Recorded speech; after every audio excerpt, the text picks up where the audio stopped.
This is Sam's O-Gauge Trains, and welcome to yet another historical series episode. Today's episode discusses my favorite steam engine in my collection, the Pennsylvania Turbine.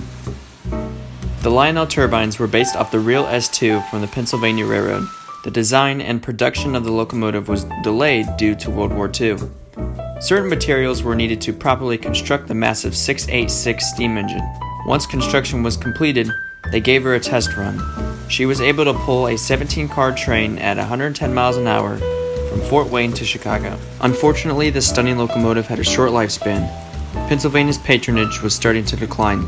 The rising popularity of diesels and the high maintenance cost forced this engine into early retirement.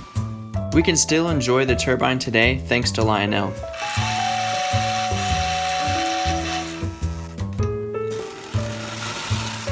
Lionel made multiple variations of the turbine, such as the 671, 681, 682, and the 2020. This particular video will only focus on the 761 variation. The first variation of the 761, produced in 1946, came out with smoke bulbs. The bulb would heat up the smoke pellets. This variation was only produced 1 year, since the heated coil started to appear in 1947. The first model also included a 3-positional direction unit, single drive rod, and a headlight. The second variation was a very unique one. The engine was included in a set. The set featured your standard turbine engine and tender, gondola, Baby Ruth boxcar, operating dump car, and a caboose. What was special about this set is that it came with a special train controller transmitter. This allowed your layout operator to uncouple or operate any of the trains anywhere on the layout. This was super advanced for the post-war era model trains. The set sold for $200 back in the day. It is highly difficult to locate and can be classified as a collector's item.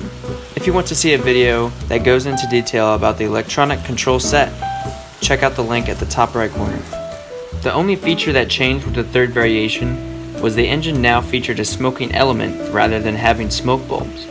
The engine still featured a 3-position E-unit, die-cast trucks, whistling tender, single drive rod, and a headlight. Now for my version of the turbine. The variation I have is the 671RR. The RR stands for rerun. The engine was produced during the Korean War, so materials were scarce. The way Lionel created this particular piece was that they stripped the magnet traction feature from the 681 model and labeled it 671RR. This variation features a 3-positional E-unit, die-cast trucks, single drive rod, headlight, smoking element, and a whistling tender with Pennsylvania lettering on the sides. What's really cool about most turbines is the use of smoke pellets. Just drop a small pellet down the stack. It is heated by the smoking element. Then all you have to do is watch your turbine travel down the layout. I am very grateful to own this piece of Lionel history. Thank you for watching. I sincerely hope you enjoyed. If you haven't already, please check out my ongoing project called the Model Train Talk Podcast. Each week we publish a podcast with various model railroaders and discuss everything train related. This is Sam's O-Gauge Trains signing off, and I will see you guys in the next video.